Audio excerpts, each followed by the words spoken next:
It's a Mario. And I'm Luigi. And this week on Recently Logged, we're talking about the Super Mario Bros. Movie. Wahoo!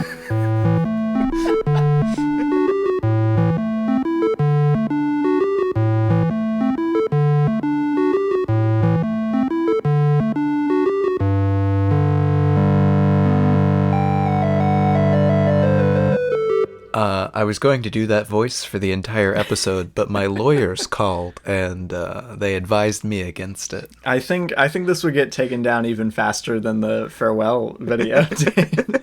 R.I.P. to the farewell video. Nintendo's notorious. Nintendo's notorious, and my lawyers strongly advised me to not do the Mario voice. They said those exact words. They said Nintendo is notorious. They didn't go any further than that. Hey guys. Hello. I'm Robbie. And I'm Micah. And we're Recently Logged, That's the podcast so where we talk about the movies. We do that. And we're brothers, which is relevant to this movie. It's a movie about brothers. This is about to be our favorite movie we've ever talked about. Technically about bros, Micah. We grew up on Mario. We are bros. We are bros. I was about to say. What else is there? We were a couple of homeschoolers. We had nothing but Mario in our textbooks through all of our childhood years. That was how it was. It was do algebra and then go save the princess. Do algebra, princess. That's all it was. That was the grind. It has now evolved into a film podcast. Somehow, I don't know where I'm going with this bit. We somehow went from princess to podcast, and that's all. Oh my god! Yeah, we're talking about the Super Mario Bros. Movie. We're talking about the Super Mario Bros. Not movie. the new Super Mario Bros. None of that Wii crap. That Wii U garbage. But yeah, we're back though. We took a break. We were gonna do this last week. I think, is the giveaway still up for the Alien It's currently Covenant? the 14th as of recording this, so that means it's open for 4 more days. It's open for 4 but when this comes out, it'll be open for 3 more days. If you want to find more information about that, go listen to the Alien Covenant episode. You can have a chance to win a digital copy of Alien Covenant. It'll be super cool. And yeah, it would be so awesome. It would be so awesome. It would be so cool. No, Ravi, because that just reminds me that we could have had that, and instead we have this movie. But yeah, we're talking about the Mario movie that just came out, the animated one, not the old one. Right. That seems infamous. We have not seen the live action. No, we haven't. One. So we have no compare. The Koopas in that movie look deranged and awesome. Probably everything in that movie looks deranged, and Mario's like, "Hey kids, what are you doing? What the heck? What the heck, Luigi? Are you seeing?" Oh my god. That's the movie, and if that's the movie, then that sounds like it's gonna be like my favorite movie. It sounds like the greatest movie ever made, but instead we're talking about the new Illumination one. But more info about the movie in our next segment, where we go over all of the information. Wow. So let's go do that. Let's go down some green pipes to get us to the next metaphorical green pipes. The next section of the podcast.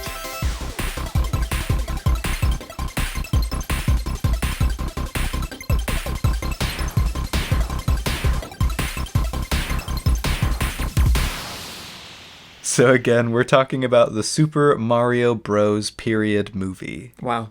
Amazing. It's a 2023 movie. Wow. It is rated current. It is rated PG. Sorry, that sounded way sharper than I wanted it to. We're gonna struggle through this one. Okay. We're making too many jokes. I'm sorry. We're laughing too much. It's a giggling mess. It's rated PG. It is 1 hour and 32 minutes. Its little IMDb description is: a plumber named Mario. Yeah, I think we got that. Travels through an underground labyrinth with his brother Luigi, trying to save a captured princess. Actually, it's more Peach trying to save Luigi, like with Mario, you know? Yeah, like, the princess doesn't get captured. Yeah. Like, she vaguely does. But she's gets captured in, like, the last little bit. She doesn't even get captured. She, like, surrenders. She surrenders. She's like, yeah, I'll marry you to where my friends don't die. They mentioned in the Wikipedia article, actually, that they, like, consciously chose to put Luigi in more of a damsel in distress role. Which is funny. Which is kind of funny. Because it's Charlie Day. It's Charlie Day. The cast is Chris Pratt, Anya Taylor-Joy, the aforementioned Charlie Day, Jack Black, Keegan-Michael Richardson, Carrie Payton, Charles Martinet, yeah. Martinet. We can only assume. I was gonna try and find Seth Rogen. Right? Like, where's the other, like, actual... Fred Armisen. Yeah. It's weird listing on here. Keegan-Michael Key wasn't even that far up. What's that? It's very He's like one of the main characters. It is directed by... Two people. That sounds lovely. Directed Aaron Horvath, I would assume. And Michael Jelenic, and I have no idea. Interesting. Yeah. And co-directed by Pierre Luduc, I'm gonna say. Yeah. And Fabian Polak. Fabian. I assumed. I have no idea. I am so good with names. I mean, it's Illumination France, right? Yeah, I was about to say, those are the French co-directors. Yeah. It was written by Matthew Fogel. Just one guy? Just one guy, apparently. Well, I believe, if I'm remembering correctly, that's the showrunner for the Unikitty show. Interesting. Who also collaborated on Teen Titans Go with this directing pair. See, in Teen Titans Go to the movie... Oh, here we go. Well, the show Teen Titans Go. Got it, I know. But Teen Titans Go to the movies is really funny. He did not write Teen Titans Go to the movies. He wrote The Minions, The Rise of Gru. That makes sense. And the Lego Movie 2. And hit movie Big Mama's Like Father, Like Son. Interesting. I thought it was just like singular Big Mama. Well, this is a sequel. Oh, I guess because it's this a sequel. This is the third Big Mama movie. Okay. It's the trilogy capper. I got it. Also... Oh no! Shout out to the original writer Miyamoto. Got to get his name in there. Yes. Well, I mean, he like created the characters. He did. If I'm not mistaken. Yeah, that's why. Oh my gosh! It's got the editor. Eric Osmond is the editor of this movie. He also edited Scooby-Doo: The Mystery Begins and Scooby-Doo: Curse of the Lake Monster. Which, for those of you who didn't watch every single Scooby-Doo movie in existence, those are the two live-action movies that are not the two live-action movies that everyone likes. The ones with Robbie Amell playing Fred. I mean, honestly, like, I don't know. We're getting way off base. This is not basic facts. I'm having fun delving into I was about to, like, make a comment about the quality of the editing in this movie. Well, I was looking for any more, like, notable things. There are so many people under songs. I was looking for composers. Yeah, there's like the video game composers and Brian Tyler. I was about to say two score composer. Two credited composers. Yeah. We've got Brian Tyler and Koji Kondo. Yes, who did most of Nintendo's music. Yeah. So those. Yes. This was the basic facts. Yeah, let's get into what we actually thought of the movie. Let's.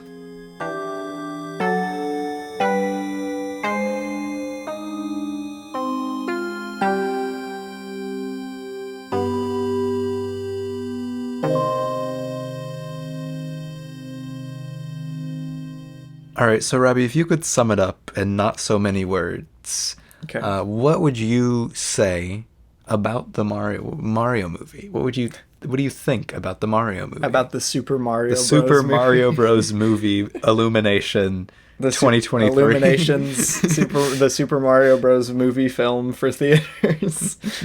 I would say that I am generally uncharmed by it, which is a shame because I really enjoy Mario on the whole. I've played quite a few of the games. Mario Kart 8 Deluxe is one of my favorite video games, like just in general. I play it all the time. Yeah. But the movie itself, again, just didn't really charm me. It's filled with very vapid, uncharacterized, undefined characters who move from set piece to set piece. He hates video games. From set piece to set piece without too much finesse, I guess. It's a very rushed movie, and not in like an exciting way, more in a I really wish there was something to care about kind of way. I don't know. The animation generally looks fine. The lighting's interesting, and it's a colorful movie. A lot of people will praise that, at least. But I don't know. I just found it to be just generally kind of boring. I described it in my first review back when I saw it in theaters the first time as more of a like platitude than an actual like movie script. Yeah. It just kind of recites all this Mario stuff at you, and it feels kind of like just a cobbled together version of a bunch of other like really interesting and exciting pieces of art. Yeah. So yeah, I don't know. It's not like the worst movie. It has, it has craft behind it generally. Are we struggling to come up with what it has? Like it's not poorly directed or anything. Like the cinematography's fine. Like some of the voice acting's fine. I don't know. It's generally a fine movie, but there's just so many things about it that bug me that I end up not liking it very much. Yeah. But yeah, I don't know. I ended up rating it a 2 out of 5. But what about you, Micah? What do you think of the Super Mario Bros. What movie? do I think of the Super Mario Bros. Movie? That's an interesting question. That's an interesting to pose at a time like that. Me, similarly to you. Yes. Grew up on Mario. I've literally played almost every single Mario game. Yeah, just about. At least mainline. Obviously, I haven't played. You've played Odyssey, which I haven't. Yeah. And we've played 3D World. Yeah, no, I mean, if you go back, I played We're playing through NES, SNES, what Mario we're 2, playing Mario through 3, Yoshi Island right now. Yoshi Island, Paper Mario, Mario Paper RPG. Paper Mario looks cool. Partners in Time. Ooh, I love Partners in Time. That's like a formative game for me. Like in fact, one of the only like big drop of like how many of the Mario games I have played is like a lot of the middle age Mario Kart movies. I played all the early Mario Karts and all the later Mario Karts, but I didn't catch those in the middle. Yeah. But Dude, we used to play Sports Mix all the time. Yeah, Super Mario, Slugger. yeah, Super Slugger and Sports Mix. Yeah. Anyway, we played a lot of Mario. That was a staple of our house. Yes. Growing up.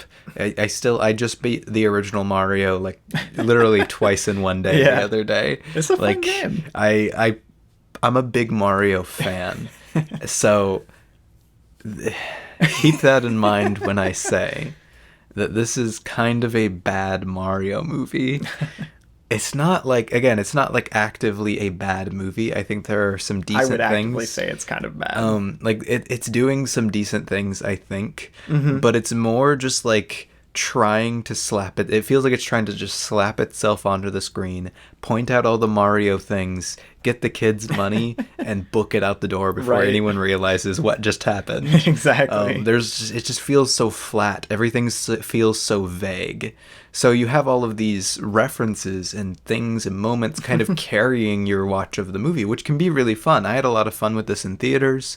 Yeah, our crowd was like eating it up. Yeah, when the we saw crowd it was having fun. I watched it with a lot of us went out and saw it, and me and Haley, my girlfriend, were like talking about it the whole time in theaters, and like everyone was. So it wasn't like we were talking when no one else was, but like we were all like, "Oh, this is that Mario thing. It's Mario from that game. It's from that."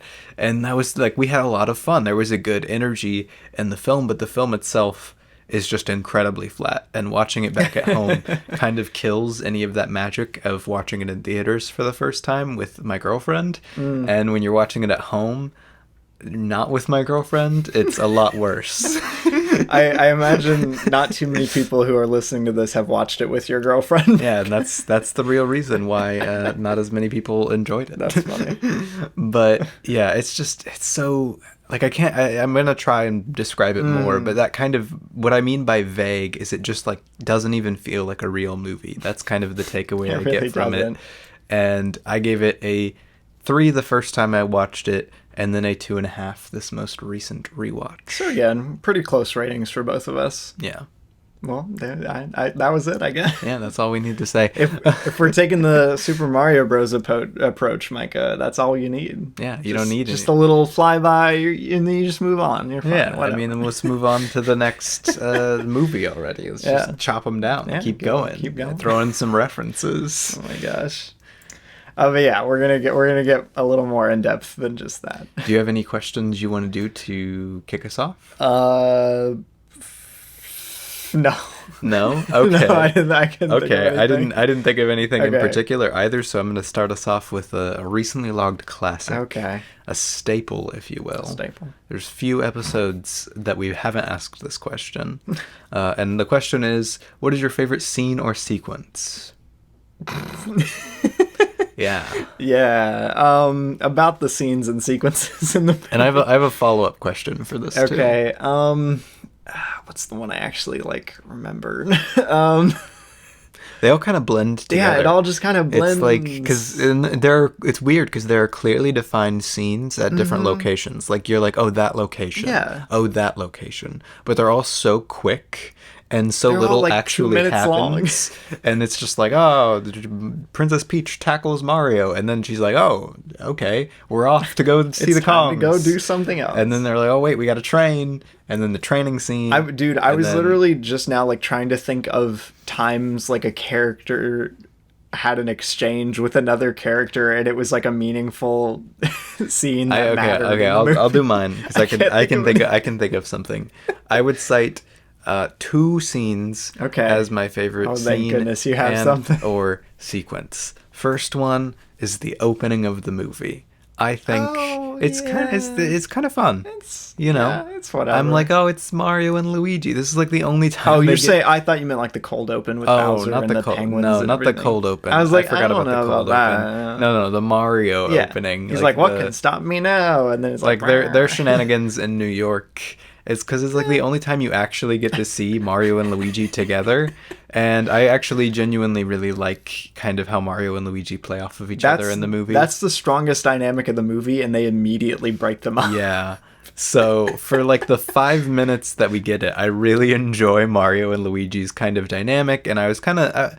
I didn't like the Secret Life of Pets-ness of the thing. There's some really terrible, old, I don't what's the word I'm looking for?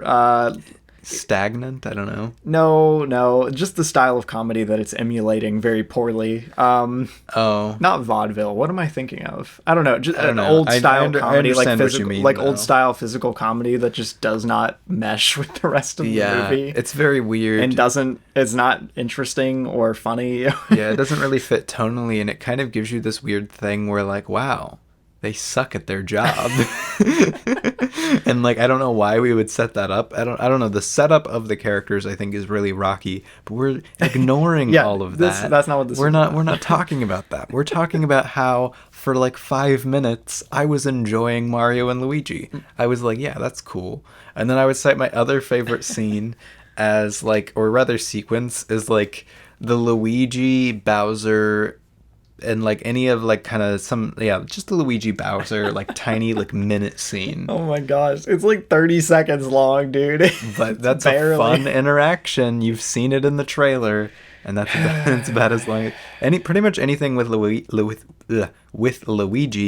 is some of my favorite stuff in the movie, and that's not just because I really like Charlie Day. Yeah, I love Charlie But I genuinely think he's one of the only people in this movie other than Jack Black who's being very much caged down, who's trying to bring any kind of dynamic energy to anything the movie. Interesting to the movie as a performer. I feel like he's actually trying to bounce off of his other performers, and he's trying to get something going.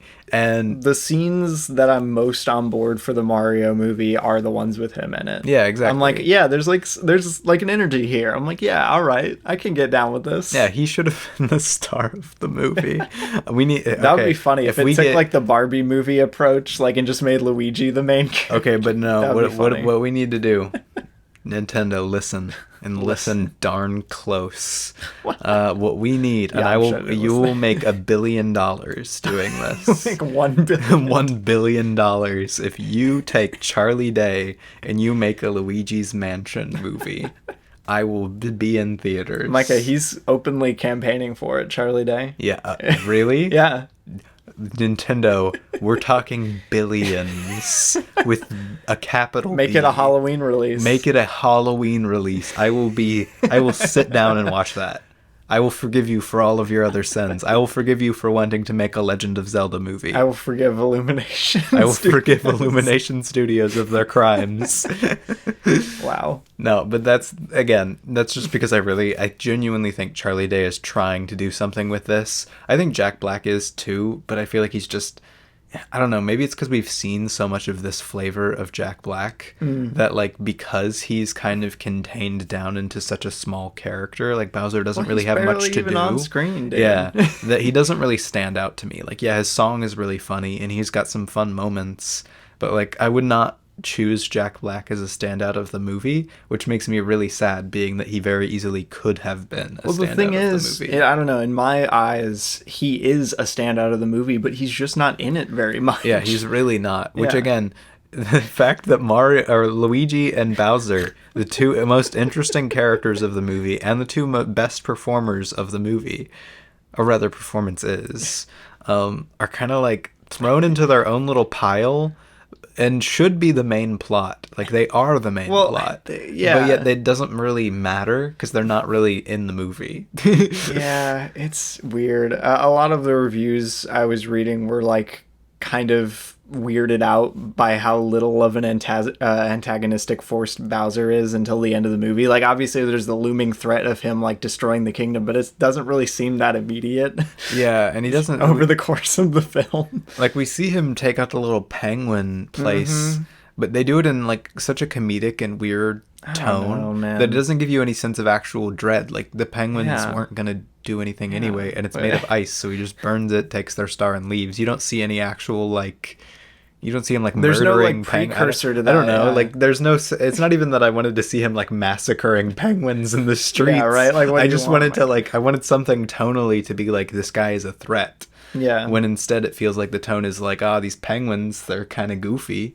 I don't know, it's strange because Bowser's character on the whole doesn't really feel all that threatening to me. And he's not really supposed to. Yeah, exactly. From what I can gather. With Bowser, the way he's written, like, he's almost the kind of character, like, that you kind of want to feel bad for. He's written as, like, this, like, misguided romantic fool who has, like, these weird delusions of world domination. Yeah, but, like, he's meant to be more, like, kind of silly. Yeah, that's not, like, his main focus is not world domination. Yeah. It's doing something that he thinks will get him a date with a girl. Yeah. That's literally... It's weird. That's it. That's his motivation. And he's not like that idea, he's not malicious about it. Yeah. Well, if you like that idea, play Mario Odyssey, because they ripped it off from Mario Odyssey, and Mario Odyssey actually tonally makes it work. I love that idea for Bowser. Like, I'm not ragging on that. I think that's a really fun direction to take his character in, but, like, it does not do a great job of, like, setting that up or making it feel compelling in the movie. Because they don't spend enough time on Bowser. Like, you could easily make this movie practically, like, follow Bowser as almost a second protagonist kind of view. Like, not, like, obviously he'd be the antagonist, but give him that much screen time.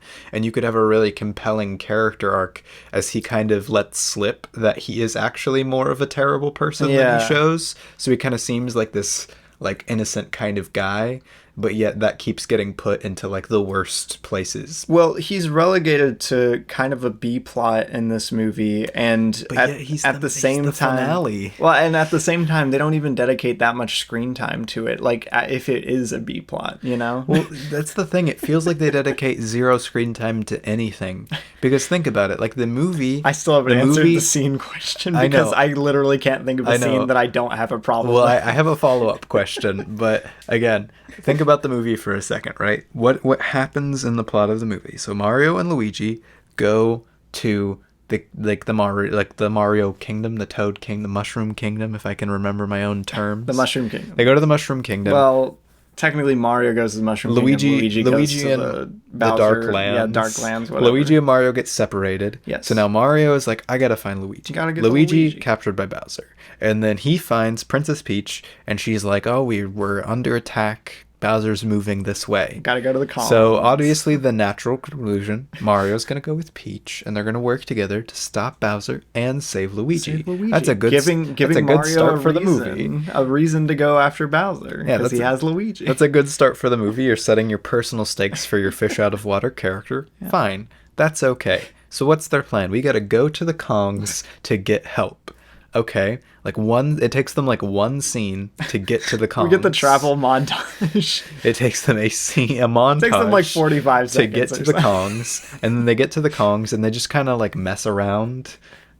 Like there isn't really any tension about whether or not the Kongs will help them. Like it's not an actual plot. It's just kind of a brief little obstacle. I was about to say, yeah, like he has to do the fight against Donkey Kong, but like that's it. Like that's the whole thing. Yeah, then he fights Donkey Kong and they're like, we'll go with you. And then they go down the Rainbow Road, they get attacked, and then you're at the wedding. Essentially. Yeah. That's the whole plot. That's it. That's what happens in the movie. That's what's so difficult to talk about this movie. Like, yeah, you could also say like, oh, they're at the wedding, then they stop the wedding, and then they have the whole, they went back to New York, and then they have the New York fight. But even then, that's still like a continuation of the wedding. Like that's all one sequence. Yeah, that's the whole movie. Nothing else happens in the movie. It's so weird. And somehow they made that. How long was this movie? They made 90 minutes or something. Around 90 minutes. They made that into a, if I can get it to load, 93-minute movie, which is baffling. That's like 3 things that happen in the whole movie. Yeah, I don't know, man. So do you forfeit the favorite scene or sequence? I genuinely can't think of a scene that I would say I like.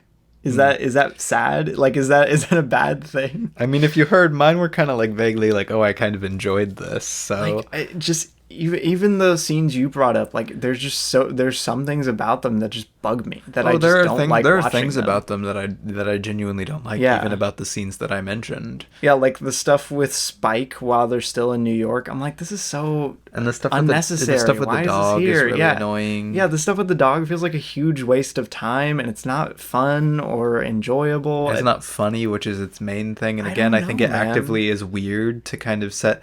Okay. I'll talk about this. This makes me think of a problem, like something that bugs me about the movie is that it really bothers me, like Mario and Luigi's character arcs. Think about Mario's character arcs question mark. Yeah, character arcs question mark. Think about Mario's character. It was his idea to have him and Luigi quit their jobs and start a plumbing business together. Mm-hmm. Everyone tells them it's a bad idea, but they put their hearts into it. Yep. And they're like, his parents are kind of disappointed that they feel like he's dragging Luigi down with him. They don't support him. They got their gimmicky plumbing business. They don't like that Luigi, like that he's dragged his brother along.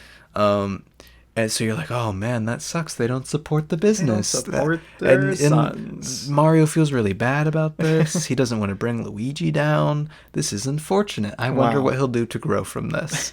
But then they go an even step further, though, because their first plumbing job, they're terrible. Well, no, see, the thing is they succeed very quickly. Yes. And then something just goes wrong that was out of their control. Yeah, so what does that say, you know? Like, that's what I'm saying. They're not, they do, like, it was a simple problem. They literally turn a wrench and the problem was fixed.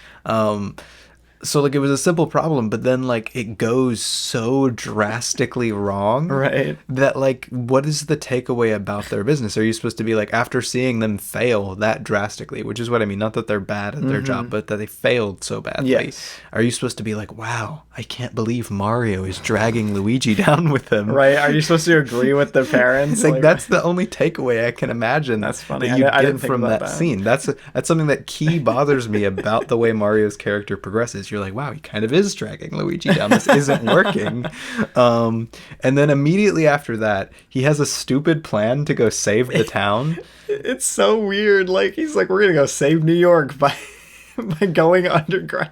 And then they get sucked in, and Luigi is immediately hurled into life-threatening danger. Mario is quite literally bringing his brother down. I don't know what they're going for with that. And by the end, they have this thing about like Luigi's character arc is always scared. He's scared of stuff, and he's not scared. And then he's by not the scared end anymore because he overcomes his fear. I don't know why he's not scared now. I would be more scared if I went through what Luigi went through, but now he's not scared, and he's like, I'm not scared anymore. But what's Mario's resolution?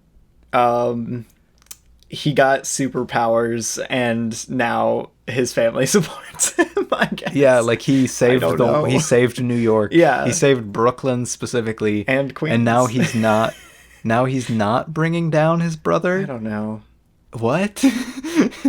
That's one of the things that really bothers me about the movie is Mario is kind of like has an incomprehensible character arc to me. I could be missing something. Yeah, no, and again, like I agree with that. And the thing is, basically every character in the movie is like that, where they have like on the surface, if you're just like saying the plot of the movie, you're like, yeah, of course that's what the movie is supposed to be. Like, of course he wants to go save Luigi, of course Peach wants to go stop Bowser, again, like I said, of course Bowser wants to go, like, yeah, to the point where Mario gets to Peach's if you zoom out castle, it makes sense. Yeah, to the point where Mario gets to Peach's castle, I think that's a fine setup. I don't think the scenes are all that great, but I think that's a fine kicking off point for what you could write your movie as. Yeah, but then it doesn't do anything with it. for any of its runtime. Again, those Kong scenes, which again is the entire movie. I want to really stress that the entire movie is them going to the Kongs and being like, "Hey, wanna help us fight Bowser?" And they're like, "No, not really." Not really. And then they're like, "Oh, but if you fight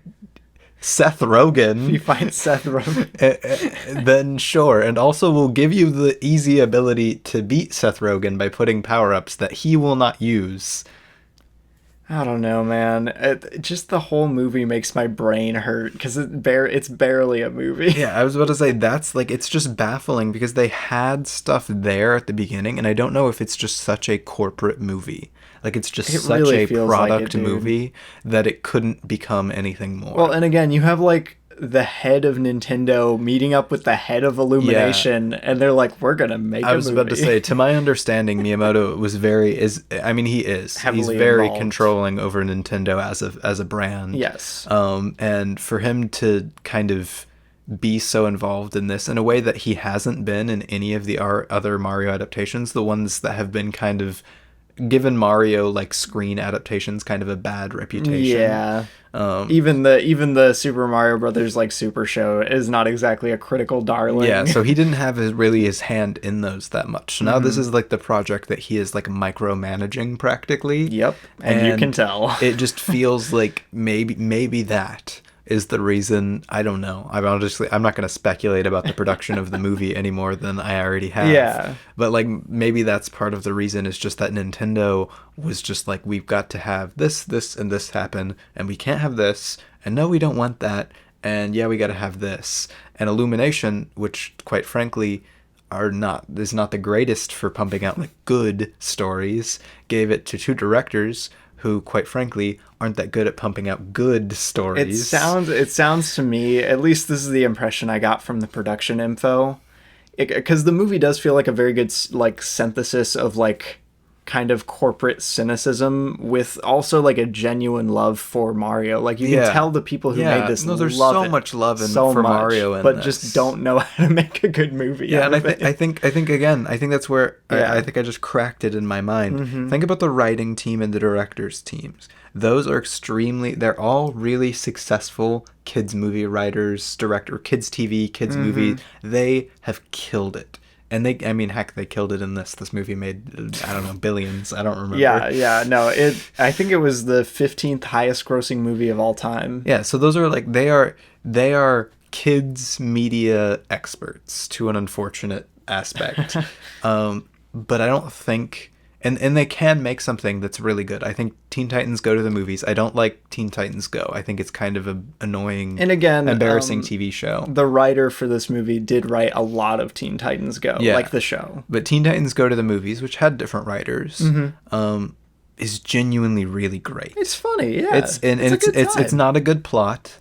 It doesn't have that strong of characters. It's a fine plot, but it's really funny. Yeah, it's funny. Because everything else is pretty acceptable, and it's really memorably funny. Exactly. Yeah. It makes it a wild ride for kids and really anyone else. Its voice cast is pretty I great, haven't seen like hardly any people who have watched Teen Titans go to the movies and been like, oh, that's kind of really bad. Like it's fine. It's a good kids movie in terms of what you can put out in that vein of modern kids movies. But I feel like the corporate side of like Mario, Nintendo, we have to have this image, and the slapstick kids fast-paced cheesy goofball fest of of the Teen Titans Go people. Yeah. And Minions people. Again, the writer worked on Minions Rise of Gru. Yeah. That doesn't mesh. It just doesn't. And it's not allowed to be as goofy as it needs to be, and it's not allowed to be as story as it needs to be. I think it was in Schifferless Productions review of this movie where he mentioned that he appreciated that it was more fast-paced and like focused than something like Minions. Like some of Illumination's films in the past are just like kind of this funny thing happens and then we go to another scene where another Minions funny is thing. The most egregious instance of that. Minions has like no plot. Yeah, there's like no plot basically. So like this feels a lot more driven than that, but also like there's just nothing behind the drive that it has. That actual it's really weird. Scene drive, it's like a writing drive, not a story drive. It is a technical drive. Oh, there's something else that's happening. The pacing is quick. It's very but fast. It's not because the story necessitates quick pacing. It's because the pacing is quick. Yeah. And you're going from one scene to the next. I don't know, man. What were we talking? What was the question? You forfeited your favorite scene or sequence. I think this is the only time I've done that. My follow-up question was going to be, what's your least favorite scene or sequence? Oh, gosh. I also have one of these picked out, so if you want me to go on mine, I can. There's just so many nothing scenes in this. Yeah, go ahead and do yours. Maybe I'll agree. Yeah, I was about to say, I mentioned it to you before, because there are countless scenes in this that I could pull that I'm like, wow, I really, really hate what this scene is doing. I got nothing out of that scene, dude. Not even that. Like, that's not even what I like. Ones that I just aggressively am like, dislike. I hate this. Yeah. Anything with is he supposed to be Cranky Kong? I think that if he was a good adaptation of Cranky Kong, I would be able to tell. He's supposed to be Cranky Kong. He's not cranky, and he's not old. Like his voice. Is he supposed to be Cranky Kong? Tell me, phone. You're supposed to be so smart. some kind of smartphone. Yeah, he's supposed to be Cranky Kong. Fred Armisen is Cranky Kong. I hate his character. That's not even. This isn't even my pick for the least favorite scene. I'm putting it out separate there. Tangent. I hate his character, and I don't even have no animosity to Fred Armisen. I don't know. He's a fine actor. Whatever. Yeah, I think he's. I actually like him most of the time. This is the worst performance in the entire movie. It just does not fit. I love Donkey Kong. I have played Donkey Kong Country. I played, what's the second one called? I do not know. I forget what the second one is called. And that's a like, shame. It's like, I love because everybody likes that one better. And it was better, but I can't think of the name off the top of my head. I played Donkey Kong 64. Dude, Donkey Kong 64. And Donkey Kong 64 game. Cemented. We had the yellow cartridge that cemented my love of Donkey Kong. I love Donkey Kong. I love Diddy Kong. Well-known DK rap. It's the DK rap. I love Funky Kong. I love Cranky Kong. We love the Kong crew. I love Recently Logged. I love the Kong crew, like legitimately. I'm not even joking. I really do have like a really strong sense of nostalgic love. I love Funky Kong. For the Kong characters. And this sucks. And it's just because I feel like he was given zero direction. Dude, Cranky Kong is so funny in Donkey Kong 64. Right? But Cranky Kong is, he does not, like his character design is old and he's supposed to be Cranky Kong. And his voice is like, hey guys. There's a bit more rasp to it than hey that, guys. He doesn't sound old though. Like it's raspy, but he doesn't sound old and he doesn't sound cranky. Like it's so baffling. Micah's measured takedown, and all of his dialogue sucks, and he's part of the worst part of the plot. So anyway, the dialogue is a whole other thing. We'll get to the dialogue. Yeah. All of his stuff is the worst.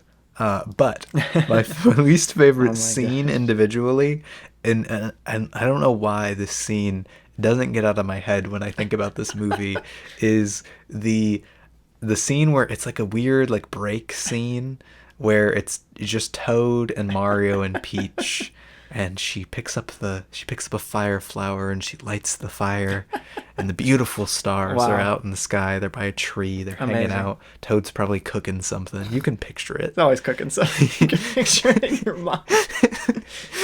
And for some reason, like, Peach goes into like this pseudo emotional backstory. Yeah, I was about to say, we get the whole flashback thing. We get the flashback. That's not even the bad part. That's not the bad part. She caps it off with this line being like I think Mario's like, you could be from where I'm from. And she's like, there are whole galaxies out there to explore. Who knows? And like looks wistfully to the sky. Yeah, paraphrasing. But like, it's like there's something about that line in particular. That is my least favorite line in the whole movie. The delivery, the point in which it's in the movie, the subtext, the context, everything about it makes me want to die. I don't know, man. That's the thing. And I don't even hate this movie. You sound so negative. So many of right these now. things make me. That's the thing. This movie bugs me because so many of the things I hate about this movie, but I don't hate the movie. Like there's so much that bothers me in this movie, but yet at the same time I watch the movie, I'm like, yeah, that's a fine movie. Yeah, dude, there's just so many, like, just like every turn, like every time they make a creative decision, I just don't like it. Like, that's pretty much my experience. Like I said this and it ends up just being kind of more fine than actively like awful to watch. I said this beforehand. I think the reason I dislike this scene so vitriolically is not because it's bad. It's not a bad scene. It is a fine scene, but it's in its fineness, in its mediocrity, in its weird, vague subtext and like iconography that it's calling to with nothing behind it. Yeah. That it's setting up with no substance. That it's calling out to with no love. That it just makes me hate the movie for its own fineness. I feel like I've become like a very cynical guy when I watch the Super Mario Bros. Movie. Exactly. Like, I'm like, ugh. I don't know. I'm not even as cynical about it. Like I am not nearly. If you've heard me talk about this movie previously, I'm not nearly as cynical about this movie as Robbie. Yeah. But there are things about it that just like genuinely make me like want to hate it for how mediocre it is. Yeah, it's just the safest direction at every turn, and it's the least interesting version of the movie we could have gotten. If this was crap, if this was just absolutely garbage, like terrible, I would love it. I would hands down. I would love it. Especially with like this voice cast and everything, they would be so good in just a bad Mario movie. That would make me so happy. If this movie was fantastic, if it balanced its comedy, if it had like a story, good emotional through line with like Luigi and Mario, I would be like, this is awesome. Had a good emotional through line, got a good use of the Mario world, didn't just have Castle Kong wedding. Like if it was something, I would also really love it. I love Mario. Yeah. But for what it is, there's something about it that just genuinely bothers me when I think about it critically. Like when I watch it, I can like shut off my brain, go into kids mode and be like, oh, look, it's the song, it's the thing. Mike is like, I know shiny that. Objects. My brain says I recognize that sound effect. But when I try to examine it critically, it's like there's like a system error. It immediately crumbles to pieces the moment you put it under any scrutiny. 404 substance not found. Yeah, and I actually liked it more on my first watch. Again, watching it at home, like what little bit of magic, quote unquote, the movie might have had in theaters just kind of melted away from me. Yeah. And I'm like, it just made me all the more just kind of tired by it. Like, I mentioned actually one of my biggest problems with the whole movie, and I don't know why it bugs me so much when I don't usually like condemn or praise movies on their dialogue writing, but this is just, we're getting to the dialogue. Yeah, this is just really bad dialogue. It really is. I don't know what they were thinking. Again, I don't want to speculate about the production. Yeah, but I'm going to. I don't want to speculate. I'm not saying this is true, but this is what I feel deep down in my soul is true about the dialogue in this movie. They wanted it to be the easiest thing to pump out in as many different languages as possible. That really, in my review, I said it felt like a Google Translate version of a script. I genuinely I really do think it was. I genuinely feel they tried to make prepping it for international releases. The easiest thing possible to release to the world. Yeah, and maybe that again, maybe that's just because I'm super cynical about it. In terms of like how corporate it feels, and I feel like a lot of its corporate decisions led to that, and also like obviously they wanted this movie to do well internationally, which they should. It did. But I feel like that's got to be something. Like that just is the sinking suspicion, because the dialogue isn't bad I mean, it's bad, but it's not like it's not like actively like incomprehensible. Yeah, it's not like you're not like listening to that and being like, you're not like, what on earth what are they talking about? I don't know what's going on. It's not like, I don't know. It's just like the most boring and uncharacterized dialogue. Yeah, it's so plain. Sanitized. It's so, again, vague. Vague is such a good word for this movie, because it's vaguely a movie. It's vaguely something you watched. It vaguely has scenes. It vaguely has a plot. It vaguely has dialogue. I feel like any of the dialogue could come from any of the characters and I wouldn't know. You know, like there's no characterization through dialogue, and therefore all of it just feels like expositional reciting. Yeah, if you had somebody do like a table read of this, doing the same voice for every character, not specifying who is speaking, I'm not sure you could tell any of the characters apart unless they said like, oh no, my brother Mario. Yeah, there's like scene context that you could pick up on, but like there's just no characterization, and it bugs me so much. Yeah, and that ties into what I was saying about what I consider to be like my least favorite scene, is that line.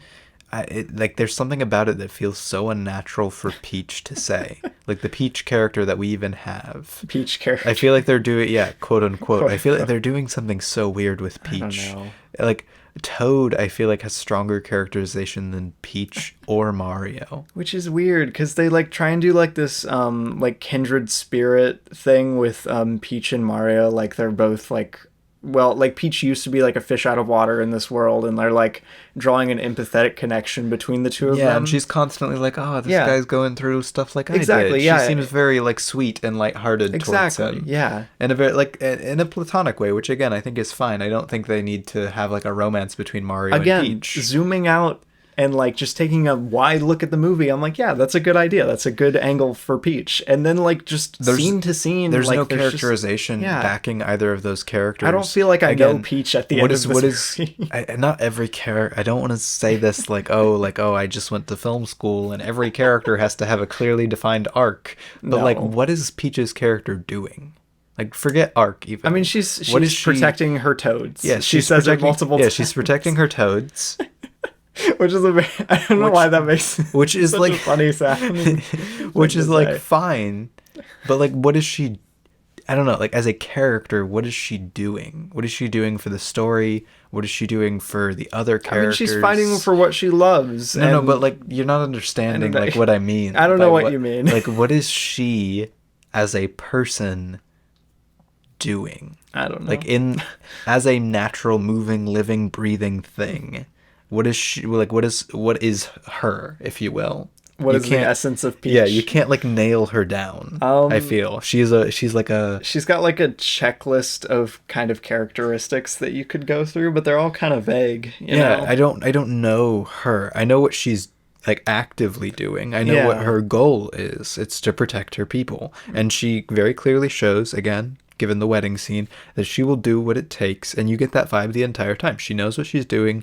She is going to do whatever it takes to protect her toads. That's honorable. But the dialogue that they give her tells us that she's doing something more. Tells us that there's something about her, something that we should know, something that we should see, and something that we should care about. But yet there isn't. Quite frankly, outside of me being like, it's Princess Peach. I like Princess Peach. I don't know, because I was going to mention this too. Like, it's not just Peach. I would even go as far to say, like, Mario. I don't know Mario by the end of the movie. No, Mario character. And Peach are, like, effectively kind of our leads. The co-leads of the movie, And Mario, I think, is less bad as Peach, just because Peach has less overall material to work with. Yeah. But it's the exact same thing. Like, I don't feel like I know what Mario's emotional conflict is supposed to be in the final part of the movie. Again, because they try and set up Mario. So that's why I say he's got kind of a foot up. Yeah. That he feels like bad, that he's a failure, and that he's bringing his brother down. But, like, I have no reason why he suddenly changes his mind near the end of the movie, you know? Exactly. It's the same kind of thing. Like why is Luigi all of a sudden brave? Yeah, like, they go through a lot of, like, stuff. Like, obviously, they learn a lot, and they, like, overcome an obstacle. He overcomes his fear of mushrooms. Yeah, and, like, I get that, but, like, I don't understand how that actually informs any change in Mario's, like, emotional or psychological state, you know? Which sounds like such a pretentious statement to say about the Mario movie. But, like, I'm just asking for, like, even, like, oh, Bowser is, like, I don't know, they could have drawn some parallel to his life. I'll do another parallel for a movie that I'm kind of latching onto as a good crossover for this, like, kind of weaker story movies. But let's take another look at Teen Titans Go to the Movies. Robin is our main character. Yeah. He has very clear defined character flaws, stakes, conflicts. He has a very clear, like, want. He's got a want, he's got a need, and the audience can clearly see why he needs to change what he wants, you know? Like to grow as a person.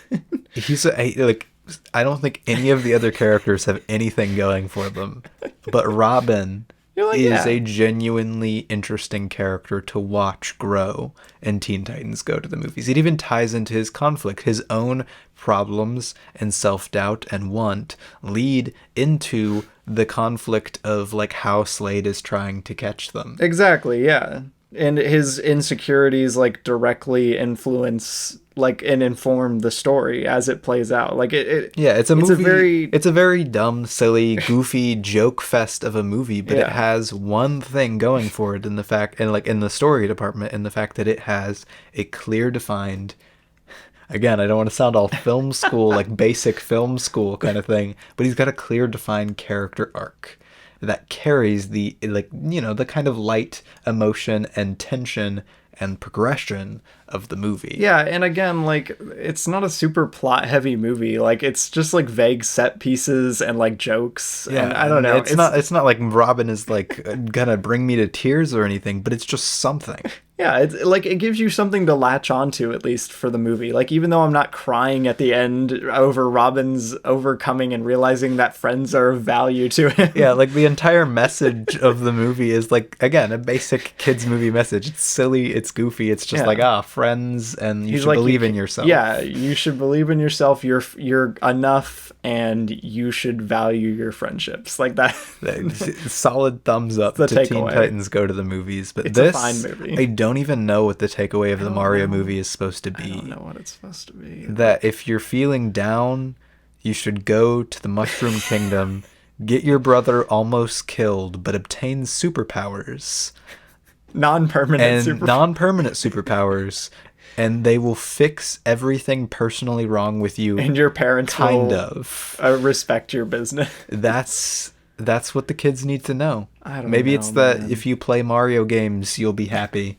Maybe there you go. That's better. You go to the Mushroom Kingdom, and your life is better afterwards. That's the message. I genuinely, and I don't mean to, like, I feel like I'm sounding very like I want the Mario movie to have, like, character, but again, I want it to be a thematic tapestry. I use Teen Titans Go to the Movies, like, as an example, because I think that's a really good example of a movie that doesn't doing something like the Mario movie, but doing it with so much more charm and actual, like, it's an actual story. Yeah, it's like a story that you would tell somebody. Like, you can't sit down and tell a kid the story of the Super Mario Bros. Movie because there's not much to tell. Yeah, it is not effectively a story. Nobody really grows. Not much really happens. Like, it is a story. It's a story, but it's just not an interesting one. Yeah. And at the end of the day, I think even more so than Mario not being interesting or some of the weird plot points,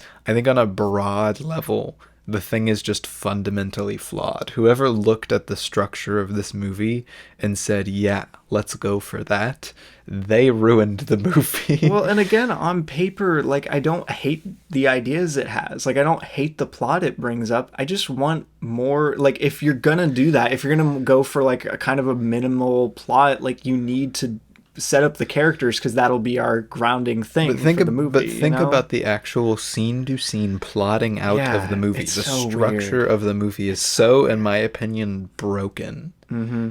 Like, again, the only thing that effectively happens is the Kongs. I can't stress like, that enough. That's what, like, after the setup of the story, like, after Mario is in the Mushroom Kingdom, that's the end of Act 1. The entire Act 2 is the Kongs. Act 2 is, like, a quick montage. Kong, and then Mario falls in the ocean with Donkey Kong, and then they immediately fly to the wedding. Yeah, I was about to say, then they have like a little action set piece to get them to the wedding. They have a lot of set pieces. They love their set pieces here. And some others, I think that set piece of Mario and Donkey Kong making it to the wedding is kind of fun. I enjoy the animation and the choreography of everything, the actual fun setup. Yeah. I like that they use like the kind of 2D split perspective have them both running down. Like, there are fun things in the movie. And again, the whole, like, the experience on a more micro level isn't devoid of care or, like, you know, purpose. Like, there's some interesting choices being made. There's some fun Easter eggs, a lot of fun Easter eggs. Yeah, I think this movie is a blast if you just are like watching it with a group of friends. And there's a lot of attention to detail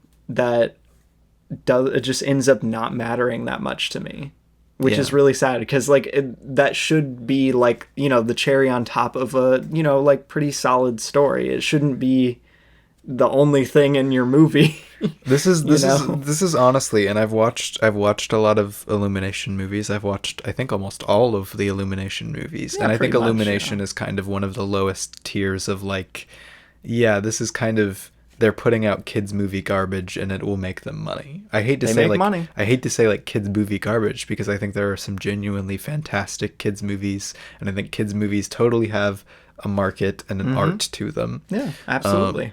And it's just, Illumination is kind of the forefront of, like, we don't have to try to make a bunch of money. And it makes me really sad that a company like Nintendo, which has made such good things, They've made some great stuff. They've made some questionable business decisions, especially recently. They've had some weird things about their like game as a game studio. Some of their decisions have been questionable, but, like, they are genuinely a company that's put out a lot of really great kids and family content. Again, they seem really dedicated to, like, good quality and, like, well thought through media for kids. Yeah, and I admire that.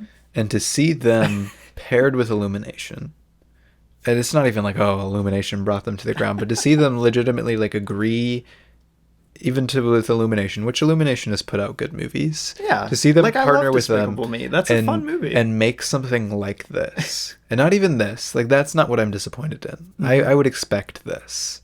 But to see them put this out and it be such a big movie, that just kind of, like, makes me so sad. It's like the movie of 2023 right now. That makes me so sad, because that just tells Nintendo, one of the biggest video game companies, that they don't have to put any more effort into it than the staple of gaming practically since it was invented. Yeah, since, like, the dawn of video games. They, like, Mario is the best, like, the best selling game franchise ever. Yeah. By a long shot.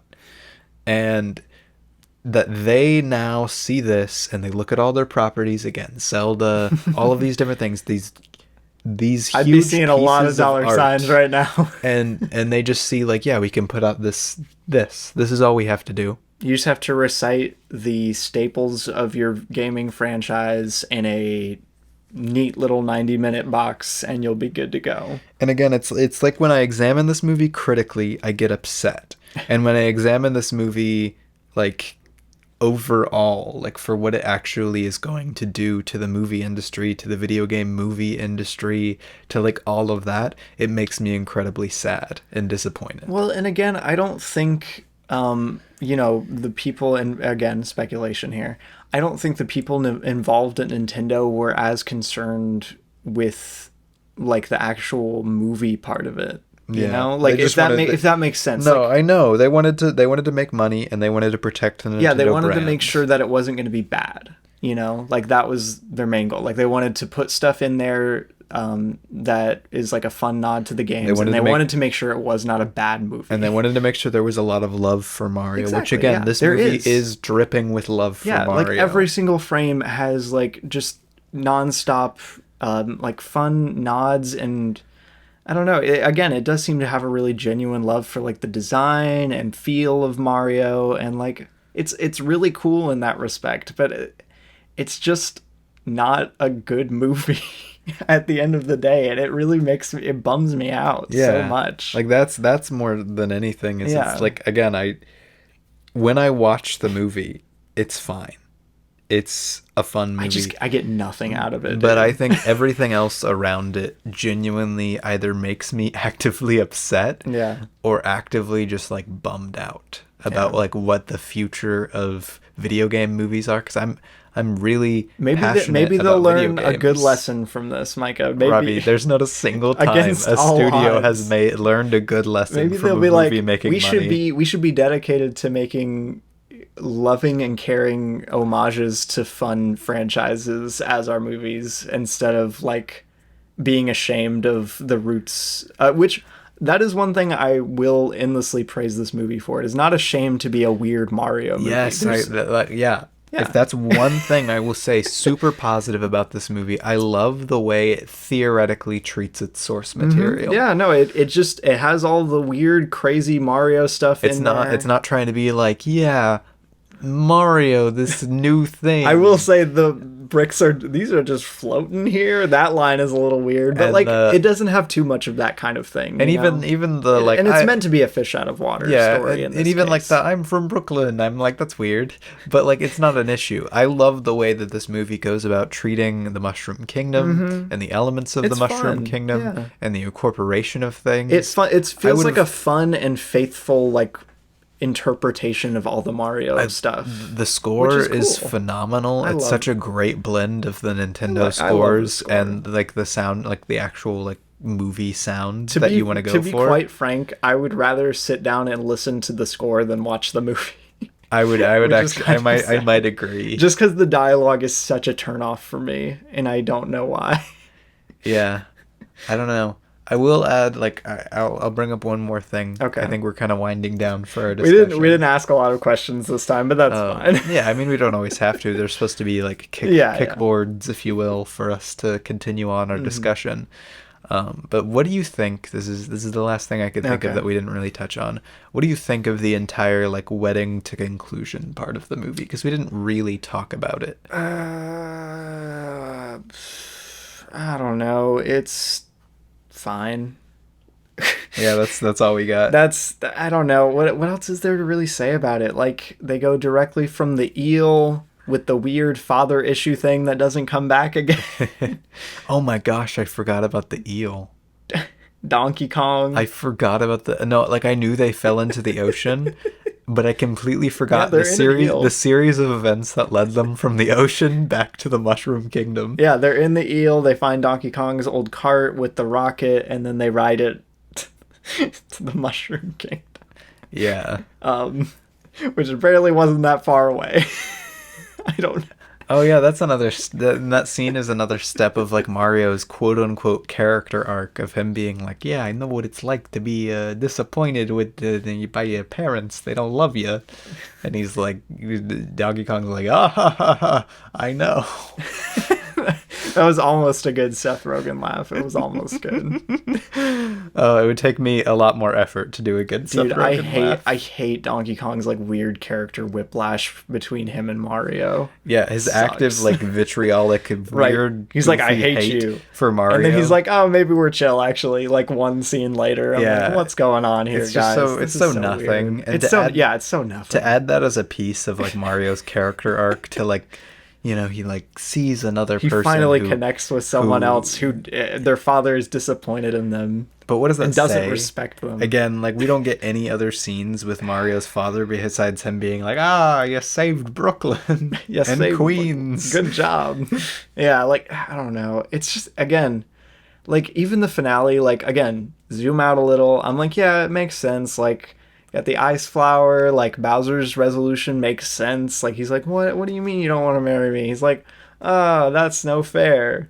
Wah, wah. And then he gets frozen, and then, like, it makes sense. Like, beat by beat, it kind of makes sense, but it doesn't make me feel anything. It felt wrong to, like, the reason I brought it up is it just felt wrong to not mention it. To completely omit it. I feel like we didn't talk about, like, the end of Bowser's character, or, like, Luigi or anything like that. But like, there's nothing really there. There's not much to say. Like, they don't really do anything at the end. Like, beat by beat of the wedding. Like, it makes sense. Fine, it's cool. Like, they get everyone out of the cages.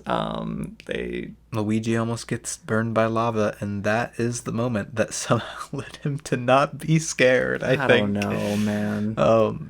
But yeah, like, I don't know. The New York part of that, like, sequence really bugs me, just because, like, it's meant to be, like, the payoff for all of the movie stuff that we had set up before that. The only reason I think... And there's just nothing there. Well, I think the reason it feels like that is actually... It's a good thing to bring up, actually. Yeah. Is the fact that there's no reason for it to be in New York. Yeah. Literally none, except for they really wanted it to, again, tie back into... the parents and all of Brooklyn were disappointed in the Mario I was brothers. about to say, the thing we set up in the first part is, like... They're like the underdogs. Spike doesn't like them, or they think it, like, he thinks they're a joke and they made a bad decision. And same goes for their parents. Like, yeah, so like that's what we start the movie with. So they were like, "Oh crap, we're about to end our movie." Yeah, and we have nothing tying back to that. So they're like, "Oh, what if we send all of that to Brooklyn?" So they can just, like, perform the end of the movie and in like front of it happens in like 5 seconds. It's like equivalent to the sponge out of water fight scene with Burger Beard. Right? You're like, who cares, man? Like, this could have happened anyway. Like, and it happened, like, it's over in 5 seconds. Yeah. None of the Brooklyn people act like if like Bowser, real life Bowser, broke into your world, like, in a super destructive manner, right, and started, like, blowing people up. Like, the super enormous explosion that, like, sends all of these, like, Mushroom Kingdom things into New York. Or the fact that there's these two glowing people that are just beating the crap out of him. Right. Like, what does this say? Why would you be like, oh my gosh, I was so wrong about the Mario Brothers? And it's so weird. This just occurred to me just now. Luigi, like, is meant to have, like, what the movie in cinematic language seems to be informing me is meant to be, like, this big triumph for Luigi as a character, as he comes and, like, saves Mario despite his fear, which we have had no, like, threshold of how far, like, he wouldn't go for Mario. Like, because he's sidelined. He's thrown in a cage. He's sidelined. We have no idea. There's no reason for that to be, like, a triumphant moment, because as far as we can tell, Luigi will do anything for Mario. Yeah, with the way he's set up, he's so devoted to Mario. Like, he's like, I will. So his fear doesn't really seem like a factor. Well, it's not even his fear. Like, his fear is a factor, but that's a great point. His actual expression of overcoming that fear seems like something he might have done in the beginning. Like, he might have frozen up because he was scared, but at the same time, you get the impression that he would have tried. Yeah, he at least would have tried to save Mario from, like, this fire stream. Like, I don't know. It feels very just half-baked and ill-conceived, and I don't know. It's just, again, just a movie I get nothing out of. Yeah, and it's not a bad moment, but, like, it's not a bad moment. It's just we don't have enough of Luigi to actually be like, wow, he's overcome something. Because what has he overcome besides just being like, oh, I'm scared? Oh, I'm scared. Like, he literally says, I'm scared, and then at the end of the movie, he's not scared anymore. And look at the things he goes through. He gets chased. Man. And again, think about this. Turn off your Mario brain for a second. Imagine you're a human being from Brooklyn. You get dropped into this thing, and giant humanoid turtle skeletons come out of the ground and swarm you over a pit of lava into a castle where you get kidnapped by masked masked creepy guys, and then a giant lizard man tortures you and then throws you in a cage, to die, dangling over lava with a bunch of people you have no comprehensible way to relate to or recognize. Like, think about that star, so like the weird Death Star that like is like, oh, he's so funny because he's a kid voice saying dark things. I do not. I don't know. Maybe it's just the rest of the movie dragging it down, because that could be funny, but like I just wasn't charmed. But like by think about this through the. And I don't mean again. I feel like any of my examples of how weird this story is just kind of take the movie way too seriously. Right. It sounds like you're putting too much into it, but like this is the bare minimum. I was about to say, but guys. This is like I'm just trying to like make sense. Just trying to engage with it. What is happening in the movie? Yeah. Like he's in all of these situations, then he gets dragged away, he sees his brother in peril, and then also literally gets like inches away from being melted to death. Right. And that is what that is what happens to Luigi. That's what he's up to the whole movie. And then he saves Mario. And he's overcome his fear. What? Because of reasons, obviously. I would be dead. I would just die. Micah's like, I'm staying in the dumpster, bro. I don't know. Like, obviously, yeah, he's gonna try and save Mario because it's a cartoon, and not all of this stuff is as traumatic for him because it's a cartoon. Yeah.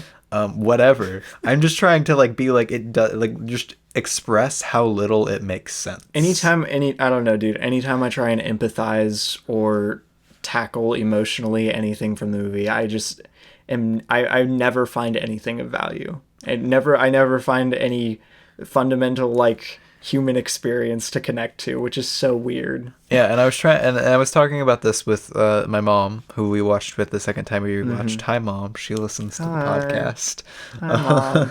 I was talking to this about her, and she must be so proud that we've spent like an hour talking about the Mario movie. And she was like kind of getting like, yeah, there's a character like Luigi grows, Mario grows, and I was trying to like get down to the surface of that.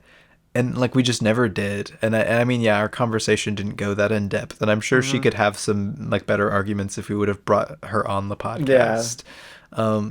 But like it just never, like I could not get anything. And Mom, if you're listening, and you're gonna be like, I don't know, upset at me for saying this, I just didn't grab that she had any bigger understanding of why the characters worked than I did. And she engaged with it on a different level and enjoyed it, and that's perfectly fine. Yeah. Kids enjoying this movie, fine. Adults enjoying this movie, fine. Listen, if you can get something more out of this movie than I can, more power to you. I just get, I don't receive anything of value from I was about this. to say, but in the fact that like I was like questioning like what exactly goes about to grow, it's exactly like we were saying. Like just like, yeah, he goes through bad things, so now he's not scared anymore. Yeah. Yeah, and Mario... Again, zoom out a little, it kind of makes sense. Mario has superpowers and saves the Brooklyn, so now he's not a failure anymore. Yeah. I don't know. Which, again, it's so weird that they treat Mario like such a joke and a failure. They're so mean to him. They're always like, oh, he's so short. He sucks. Like, literally the movie's like, oh, Mario sucks. He's bringing his brother down. He almost gets him killed. He's short. He can't fight. He's just terrible. And the conclusion of like that is just like he rocks. He eats a mushroom and takes an invincibility star, right? Like, and beats up a lizard. It's like maybe Mario's not so lame after all. What? I don't know, man. Again, every time I try and dig into this movie, even just like to enjoy it, like literally just to have a good time watching it, I am just constantly greeted with very vapid and unrewarding conclusions every time I go anywhere near this. I don't know. It makes me so sad. I don't know why it makes me so sad. No, it makes me sad too. And I know exactly why it makes me sad, because I love Mario. Yeah. Quite frankly, that's why I mentioned it at the beginning. I really have a strong love and, let's face it, nostalgia for Mario. I have and such for the a big characters nostalgia. And for the Donkey Kong characters, yeah. and for Toad, and for Princess Peach. Toad. I love and my little freak Toad. The settings, so and the world, and like, it's so cool and it's so fun. I love Mario, Yeah. and this just makes me sad. Not because it's aggressively bad, and not because it's like all things considered. Again, it's a pretty cool way to adapt Mario into a movie, but like also as a movie, it just kind of sucks. I don't know. I don't know. I don't have too much. No, to I add think on top that's of that. I think that's a good My little goodness. bow to wrap around. That's, again, I gave it a 2.5 Amazing. out of I gave 5. it a 2 out of 5. 2.5, if you will, out of 5. Yeah, I want to love it so much, and I just every turn. Again, I think this is a really fun. I respect what it's doing on some level, and what it's Yeah. trying to do. And again, And I think it's a really fun movie to watch with a bunch of friends. I love just how much love it has for Mario as like a franchise and for its source materials and references. Like, that's so cool. And artists should always put that much dedication and care into their craft if they want to, you know? And I do see both how this series, if they continue to make them, which I'm sure they will at this point, how the series could be They're gonna make another one. really good. Like, I could see it becoming really great. Yeah, no, this is a fine foundation. Like, if they just want to, if they're done, like, going through this whole fish out of water thing and want to tell a more, like, I don't know, substantial story in the second one, I will be there, you know? And I also could imagine a world where this movie could have been so much worse. Oh, easily, yeah. Like, Again, not even in a fun worse, like a just like aggressively even worse. Yeah, that's true. Like, I could see that. So you know what? Keep my fingers crossed. Keep semi-optimistic, because there is love behind this movie. There is love behind it, yeah. And I can respect that. Yeah. And that's Mario. That's the Super Mario Bros. Movie. I think this sounds like our most like overtly negative episode maybe ever. But it is a fine movie. I want to stress that. Like, it's really just more, I'm frustrated at its bland fineness than I am like, oh, this sucks so bad. Yeah. I would rather have a movie that I hate, like genuinely a hate, than a movie that is just boring and flat and vague, especially about something that I love so much. Exactly, yeah. I don't know. Again, the Mario movie. But let's move on. We're gonna do our What We Watched segment, right? Yeah. Yeah. Let's do it.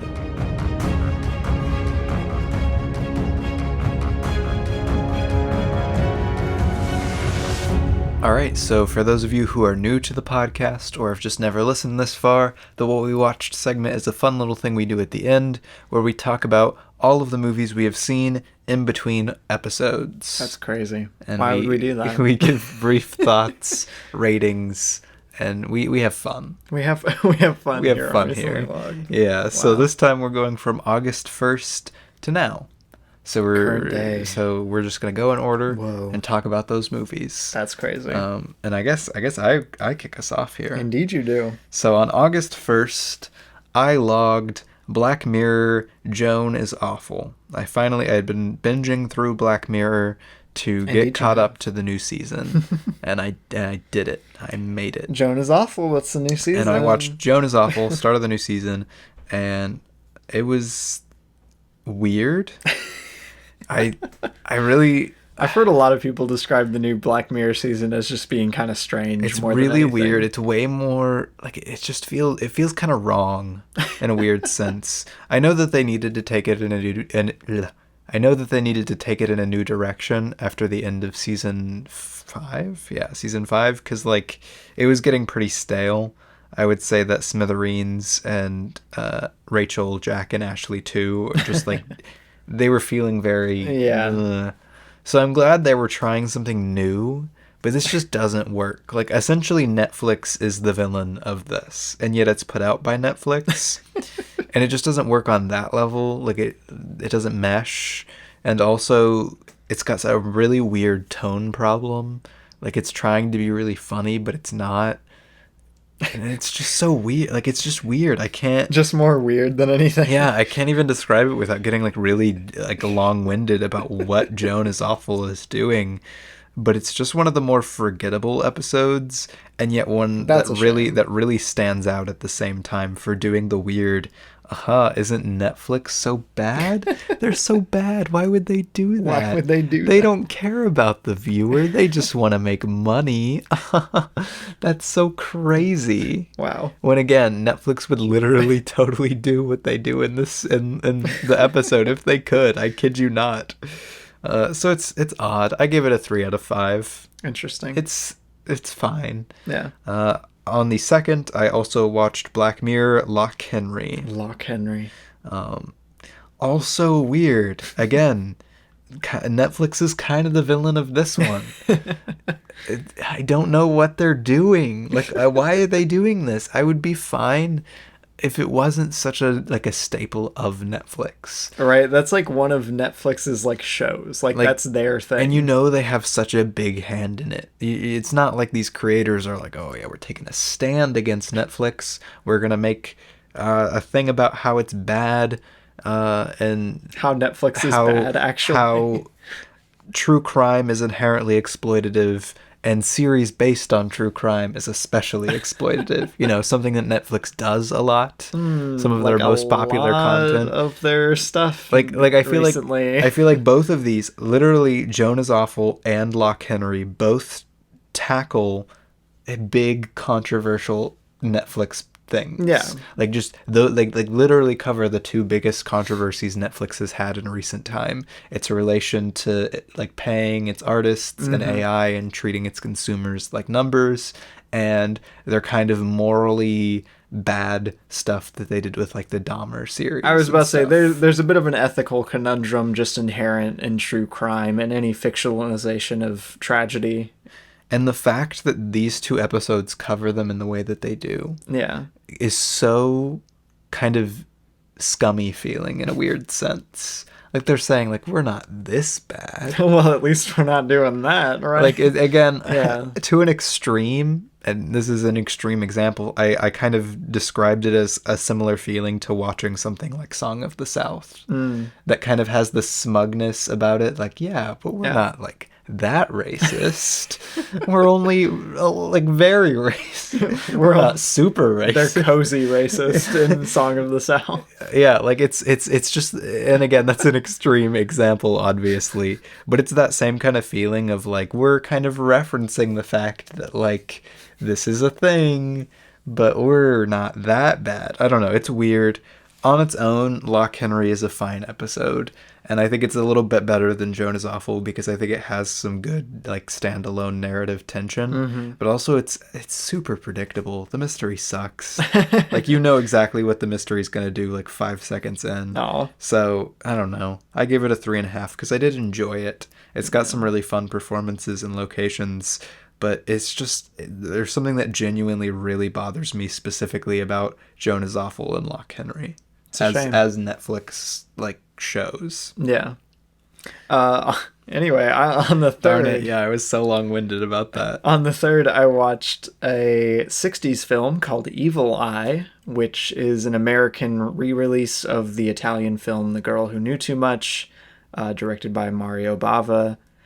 This was my first time seeing one of his movies, and I did not realize that it was an American recut of the movie, because they remove all references to marijuana and drugs, which are kind of a pivotal plot thing in the movie. And they add a lot more weird slapstick. I don't know. I think the stuff that they cut in the Italian version, which I watched later on this week, is much it makes sense that they actually cut it. But yeah, Evil Eye, it was cool for its camera work and fun pulp, but it's not really that substantially good, if that makes sense. Yeah, it just does, it's not that high tension or thematically interesting or anything like that, but it is still fun. But I don't know, I gave Evil Eye a 3 out of 5. Didn't blow me away, but I was charmed by it. It was nice. Then on the 4th, I watched The Wolf House 2018. Yeah. A very unique stop motion horror film. I was really excited to watch that. I watched it as another film on my thing that I'm doing, which is monthly suggestions that I was given at the beginning of the year on Twitter.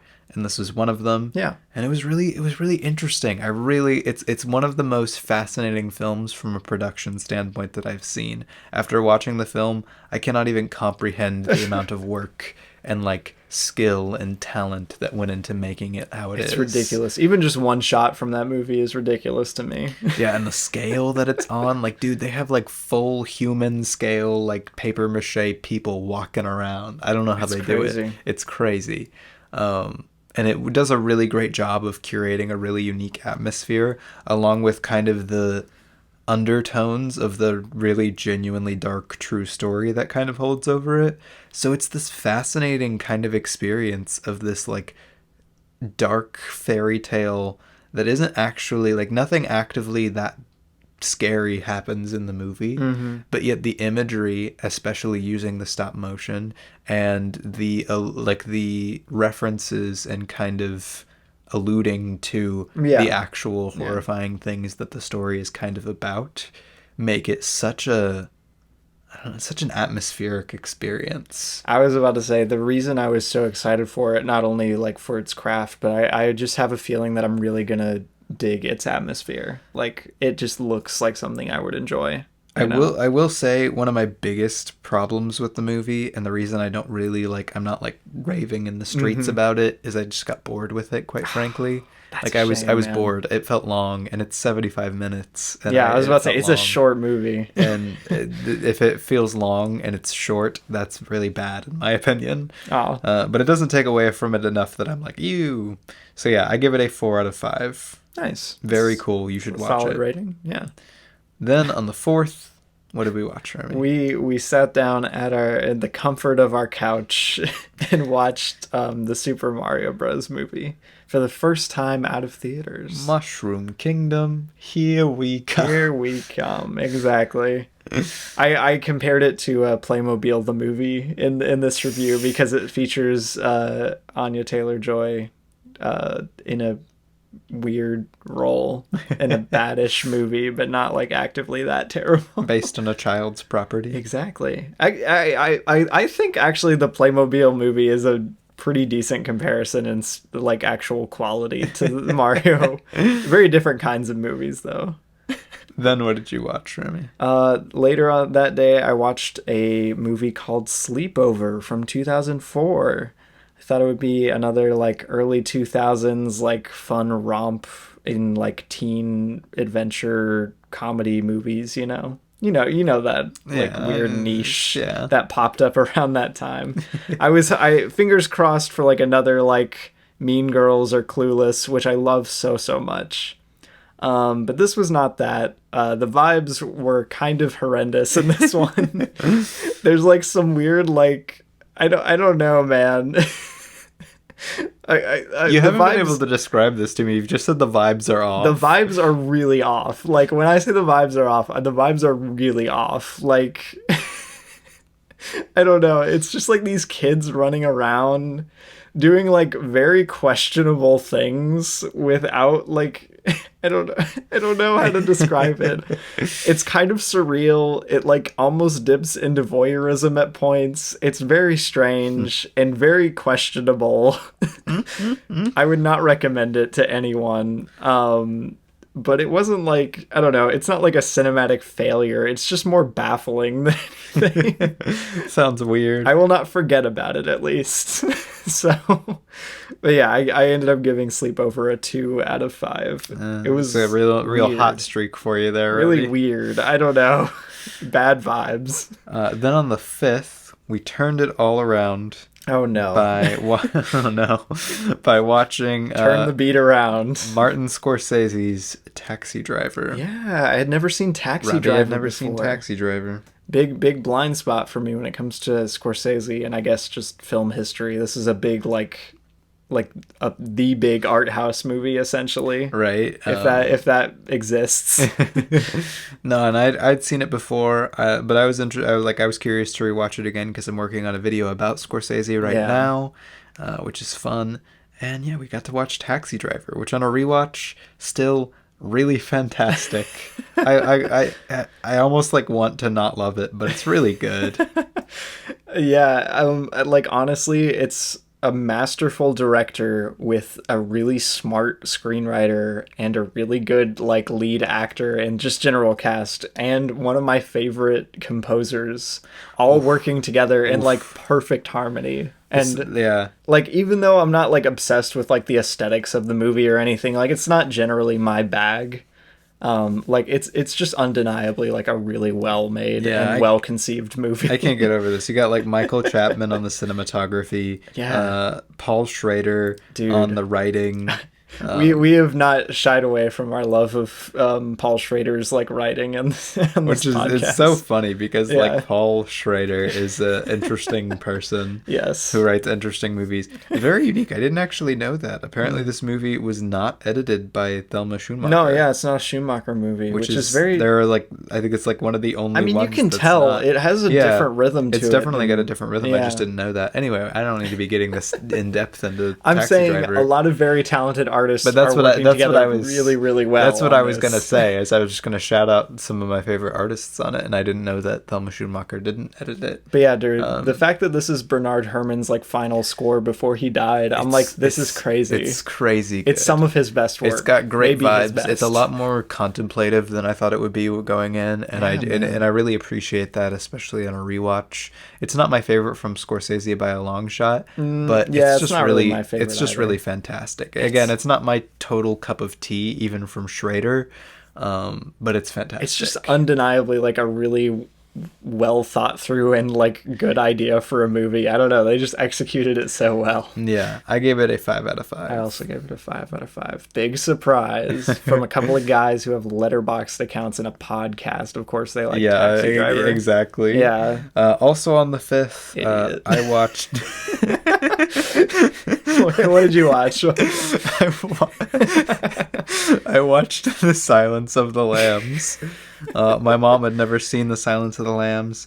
That's crazy. She didn't feel good. I didn't feel good. You guys were both sick. We were both sick. So I was like, we were looking for something to watch. I was like, oh, Mom, you would like The Silence of the Lambs. You know what would make you feel better? Silence of the Lambs. No, but she, you know her. She likes crime mysteries. She likes like crime mystery thrillers, and Silence of the Lambs is like the crime mystery thriller. She had never seen it. Like me, my dad, and Robbie had seen it before. It's awesome, dude. So my we watched it, and it was really fun. It's still really fantastic. Man. It kind of like it's not my favorite thing in the world, much like Taxi Driver. It's one of those classics that I really, really respect, but it's not like my go-to. Mm-hmm.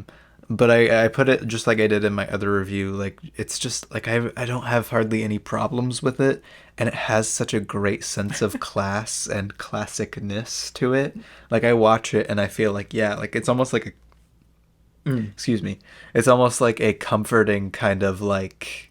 Yeah, this is like a movie. You know, Yossi described Rob Reiner's Misery like that. Like when you start the movie, you're like, yeah, I'm like watching a movie. Yeah, you know? I would agree with that about Misery too. Yeah. Like it's just I don't know, it's really great. I really enjoy it. Yeah. It's I hate that it has such a kind of icky part of it in terms of like the transphobia attached to it. It does. But it is a really fantastic movie, and at least it quote unquote like tries to be like it kind of reconciles it, but like not in a substantial enough way to really like make it seem all right. Yeah, it's just sad, and it partially it ages plays it a bit. Yeah, it partially plays into me not like loving it. But it's never going to be my favorite or anything. But it is really fantastic. I also gave it a 5 out of 5. I just little side, if I might.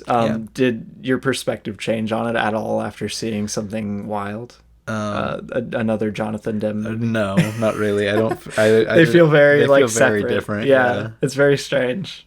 I mean, I can see how they're from the same director, but at the same time, I'm like, it's like night and day, dude. I'm not like, oh yeah, The Silence of the Lambs and Something Wild. Those are similar. I don't know. It's just it's an interesting thought I've always had when I watched it. I was like, this is the guy who did Something Wild. That's kind of weird. Yeah.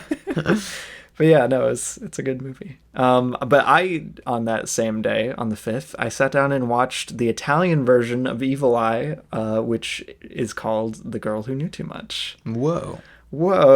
And it was a lot better. And it had like an interesting main character with a nice thematically rich movie Whoa. screenplay, and it was layered and cool, and it had a jazz score instead of a cliched American movie score. Whoa. The jazz was so good, Mike. I can't.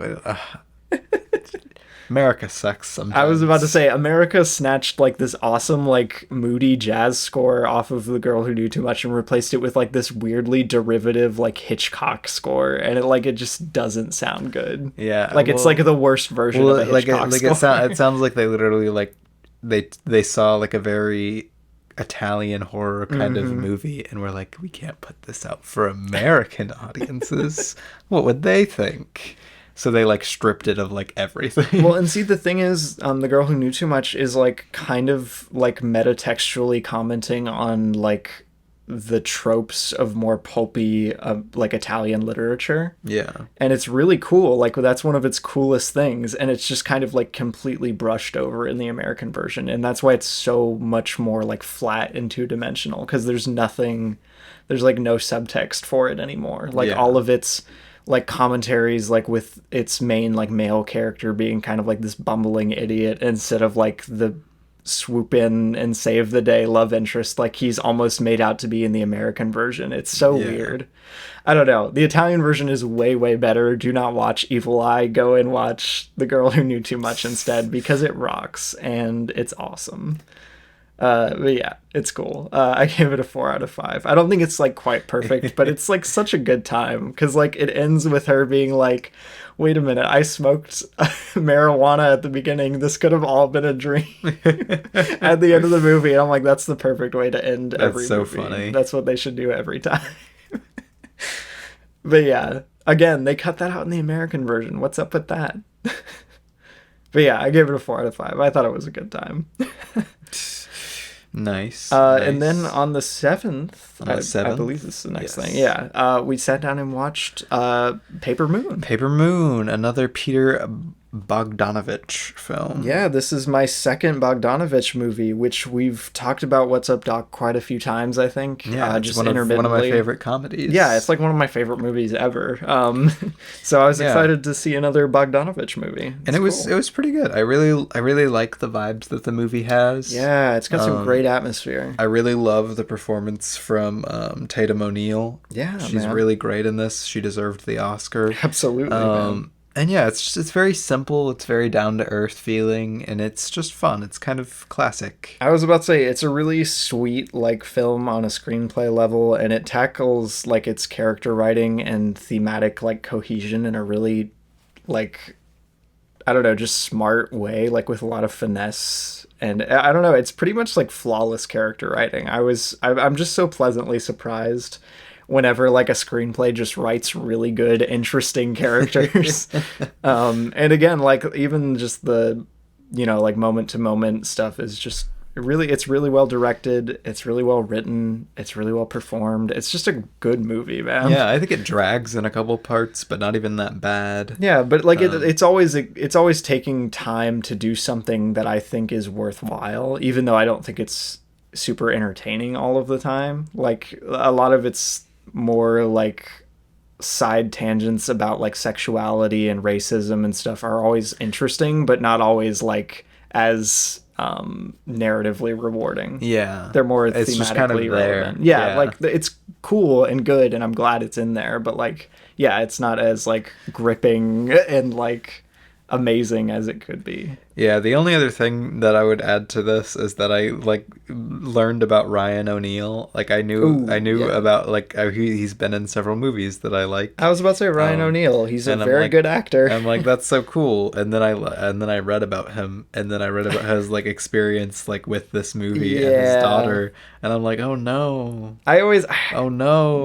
There are a few feelings that I hate more than seeing like a super talented artist that I love their work, and then I just find out they're just like like a very morally reprehensible Yeah, person. it makes me really sad, especially being like with that he stars with his daughter in this movie and the stuff that happened with that. No, it does kind of take away from my enjoyment of the movie a bit, but like you can't blame the film for that. You can't blame the film, and I think it's a really good film. That was just kind of a side thing. Like I also like was like, dang, that's depressing. Yeah, no, that I was kind of just sitting with that because you like told me that like in the first third of the movie, and then I was just sitting with that the rest of the movie. Exactly. Like, oh no, come on. Yeah. Man. But anyway, I gave it a 4 out of 5. Yeah, I gave it a 4 out of 5 also. Very good. Then on the 8th, we headed out to the theater for Ghibli Fest. Ghibli Fest, and we watched Princess Mononoke in theaters, which is one of my favorite animated movies, if not my favorite animated movie. And it's fantastic and beautiful and really well made, and everything about it is perfect, and it's really emotional. And it's like the best animated movie ever. Is it a stretch to call Mononoke Miyazaki's like most towering movie? Like it feels like his most ambitious almost, which is weird to say. Like, yeah, with Spirited Away existing, that's weird to say because I feel like Spirited Away. But like Spirited Away is a lot more contained. Than it's a very small scale story. Yeah. This is just a massive story. It's huge. Like, this is just a huge movie. Like, that's more what I'm saying. Yeah. Like, this feels like his biggest I would say movie. It's his biggest movie. Yeah, and, like, I think it attempts to do a bit too much in its somewhat, like, complex, like, politically and thematically complex narrative. But, like, that's honestly, where you're wrong. Honestly, I think, like, it has enough craft and care that like my minor qualms with it feeling a bit rushed sometimes like doesn't really take that much away from the movie as a whole. I think it is quickly paced, but not to the point where it's like, oh no, this is a problem. No, I'm just saying like it feels like we're kind of scrambling around a lot of the time, which sometimes I'm like, yeah, that's good. We should feel that way. And other times I'm like, I would rather sit for a second here and like just take it in, which like, again, very minute point, like very small criticism of the movie. I especially this viewing, like seeing it in a theater, I was like, wow, this is like just a towering, beautiful movie. Like I don't understand how Miyazaki just keeps making like such amazing movies over and over again. But then Robbie remembered he so hates phenomenal. fun and he hates cinema. I am not a fantasy guy. Mononoke is going to make me a fantasy guy because it's just that darn good. I give it a 5 out of 5. Yeah, I gave it a 5 out of 5 too, man. Like I said, like I just have some very minor problems with it.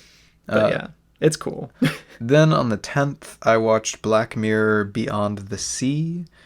Which is kind of the one I've heard the most about from the season. I feel like I just keep hearing that Aaron Paul is in it. I feel like I haven't heard anyone actually say anything about the episode. Aaron Paul was fun. He did a really good job. He's a cool actor. But I think it's kind of... I actually wrote a lot about it on Letterboxd. I think it kind of is just kind of really weak compared to what it could be. And is pretty passable and fun and good. I feel like you say that about like every Black Mirror episode. You're like, it's not all that it could be. That's because it's Black Mirror on the whole has really kind of been a disappointing show to me. It's pretty fine. Black Mirror is a certified 3-star show. Certified a pretty good show. Yeah. Fine. I think the average I gave, if you average out my ratings for all the episodes, it's like a 3.2. Yeah. For the show. There's some episodes that I think are really fantastic, but most episodes I'm just kind of sad that they could have been so much better. Mm-hmm. And this one isn't even like, it doesn't even have that much bad about it, but there's just a lot of little things here and there that don't make it fully work. But really the standout and the reason I think so many people bring up Aaron Paul is he's just giving such a good performance here. His physicality in characterizing two different people and like the same body is really fantastic. And he's just engaging and great to watch. That's cool. He is the highlight of the episode. Yeah, again, I feel like I just hear people talk about, like, Aaron Paul is in Black Mirror, and it's great. Not, like, anything about the episode itself beyond the episode itself is pretty fine. And at least it got away from the whole Netflix theme That I was very happy about that. What if they just stayed on that the whole season? Oh my! I was really worried but 2 episodes in a row of them doing that. I was like, oh crap! This is just gonna be all that the new season is. That would be so fun. I was very worried, but yeah, it was pretty good. I gave it a 3.5. Cool. On the 10th, I sat down and watched Circus Maximus, which I don't think like anyone else has seen. It had an AMC premiere and everything. That 3,000 people have watched it. Yeah, not very many. But it's the new Travis Scott companion film for his new album Utopia. That's a shame, Robbie. Utopia, you know, say what you will about Travis Scott. I think Utopia is a fine album that I enjoy listening to. Circus Maximus is not a fine movie, and I do not enjoy watching it. It's basically like a music video compilation in the first half and like this weird like rehearsed concert thing in the second half, and it just doesn't really succeed in either. I don't know. Gaspar Noé, no, I don't remember how to pronounce his name. I should know by this point. But he directed a segment, the guy who did like Climax and Vortex, which I mentioned Vortex, I think, in What We Watched episode a little while back. Yeah. Which I like. And he directed one of the music videos for Circus Maximus, and it was the best part of the whole thing. And I was like, I want this to go on for the whole rest of the hour. I don't want it to end. And then it ended, and then it got boring again. And I'm like, oh, sad times. What else is there to say? You probably don't want me to say anything else. I mean, yeah, keep it brief, keep it long. I don't know. It's stilted, and then it's dull. It has some cool segments when they have like a real director. I'm sorry, Travis Scott, I don't think you're a talented director. Please like go study cinematic craft so you can become a better director. I want you to do something of value cinematically if you have a passion to do that. But this is not good directing.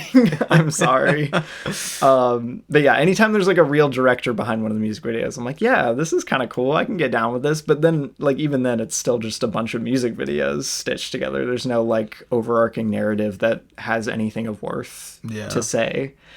But yeah, I don't know. The whole project, it kind of addresses the Astroworld 2021 fest thing that happened, which if you're familiar with Travis Scott at all, you know about Astroworld 2021. Big tragedy, obviously. I am not happy about it, and I kind of just hoped they wouldn't address it at all here, or like made the whole thing about it. Yeah. And instead they like half address it and then move on, and it feels really disrespectful to everyone. Yeah. And I'm like, this is really, it comes off as really crass, and like the whole thing in the second half feels like an ad for his live shows instead of like having something to say about how he manages his live shows. I don't know. It left a really bad taste in my mouth for an already kind of blah movie. So I ended up giving it a 2 out of 5. Like, I don't know. It's a very strange piece. I could probably write an essay about it, honestly. Travis Scott. Doesn't seem like a very discerning guy in this context, which is sad. But then after that, I watched a really good movie. Yeah, what did we watch after that? We watched a real movie. Real movie. We watched Michael Mann's Collateral after that. Vincent Collateral? Is that you? Why does Tom Cruise have top billing in this? What's going on here? Yeah, it should be Jamie Foxx. Jamie Foxx, he's the lead of the movie. Down. It should be Jamie Foxx movie. What are you doing? I feel like we've sung Michael Mann's praises before on here. Yeah, and Collateral's praises too. And Collateral's it's really good. It's so good. It's doing so many cool things. I think it's got really fantastic writing, atmosphere, performances, action scenes. Like, it's just... Dude, the cinematography, the lighting. I can't believe the cinematography works. Objectively, this movie seems like it would just look bad, but it doesn't. It seems like it should feel so, like, amateurish and, like, lightweight, but it somehow manages to, like... It makes me cry time multiple times. It's got such a weight to it. Yeah. It's really impressive. I don't know how they did it, actually. Yeah, and it's like really goofy too. Like there's some just absolutely hilariously goofy It's a lines. really fun movie, Yeah, dude. but yeah, at the same time, it's got such a strong weight. I don't know. It's so cool. You It's should such go a watch cool Collateral. movie. Yeah, Collateral's so cool. Jamie Foxx is amazing in it. Tom Cruise is amazing in it. They're really fun together. Yeah, man. It's just the best. Michael Mann's just the best director. Maybe ever. I gave it a 5 out of 5. I gave it a 5 out of 5 also. Then on the 11th, we watched Avatar: The Way of Water. Way of our Water. first time since we're seeing it in real D 3D IMAX. We really should do an episode on The Way of Water. Real D 3D IMAX. I know. We watched it at our TV at home. Ugh. Barf. Am I right? The only thing worse would be watching it on your phone. Watching it on my Apple Watch. If you watch it on your phone, James Cameron personally comes to your house and shoots you in the face. Oh my God. I got very violent very quick. That's how strongly James Cameron feels about this. Yeah. Jim, if you will. The Way of Water. Go read Taylor J. Williams' review of The Way of Water, because he points out like a really funny thing that James Cameron is really leaning into in the script of this one, like with like the sitcomness of it all. Yeah. Like the sitcom dadness of it all. And it's really insightful and cool, and like speaks to the family dynamic that really sells The Way of Water, because it's a very minimal movie on plot. But like again, it feels like a quintessential like middle child movie, and I can appreciate that. I think it's cool.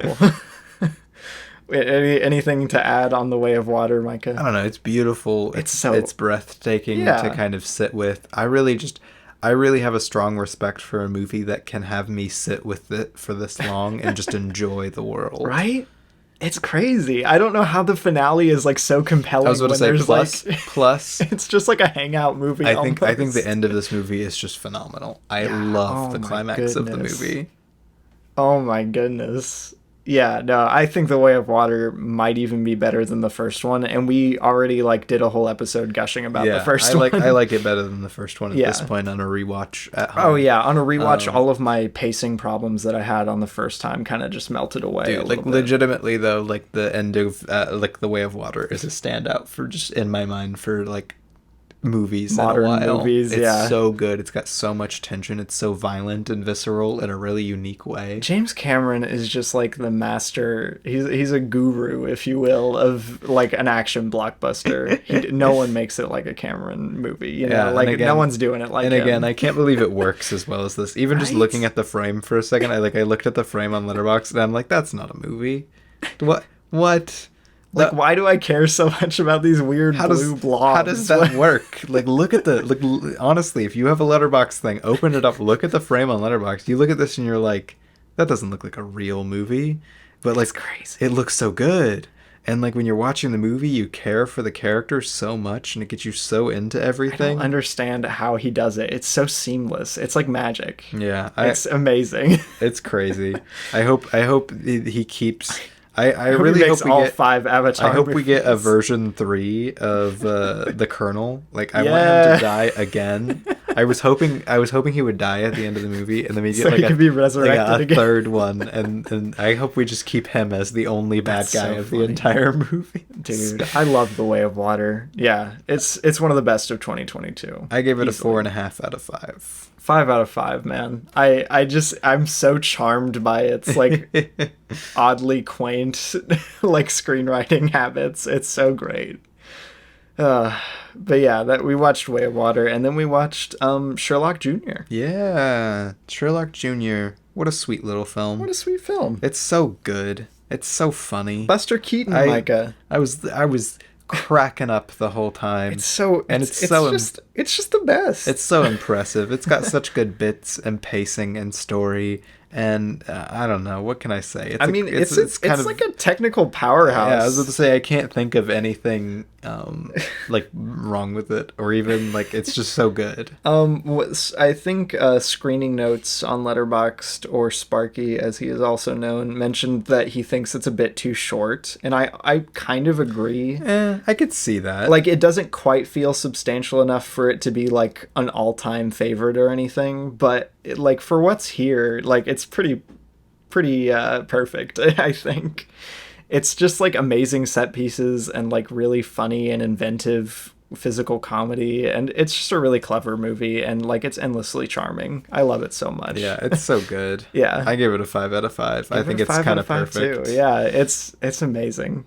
I'm always skeptical of people saying they don't like silent movies if they haven't seen like Sherlock Jr., you know? You're right. Like, because there are some like just painstakingly boring silent flicks, but you got to know where to look. You can't just turn on any. Yeah, you can't right. turn on any of them. But yeah, Sherlock Jr. That was the last. That was what we watched. That's all we've watched, and that was all we ever will watch. Yeah, that's it. We're swearing off all movies. We're done with movies now. We're like, the Mario movie wasn't all we hoped it was. Well, that's time to give it up. We're not done with the podcast either. We're gonna keep going. We're gonna talk about every movie that we've seen. We're just gonna recollect it from memory. Yeah, we're not gonna watch any more. We're just gonna like work through the catalog of movies we've seen and talk about all of them. We're like, I think this happens in Hop 2011. And once we're done, once we've talked about every movie, then we will put Recently Logged to rest. It's time to call it. Definitively, you know? Like, at that point, we have talked about every movie. Every movie. Bye, guys. We'll see you next time. Again, check out the Alien Covenant giveaway. Yeah, you could still win. Go for it. Ooh. It's not spooky. Ooh. It's me, a Mario. Luigi. Wow. Like when you open up Mario Kart 8 and they're like, Luigi Kart 8. Luigi Kart 8. I love the alternate Mario Kart 8. I love how the Bowser one is just... Dude, the Peach one doesn't have any words. The Toad one is just him like screeching. The Link one is just hi. Great game. Great game. So go play Mario Kart 8. Anyway, we'll catch you guys in the next episode. Bye.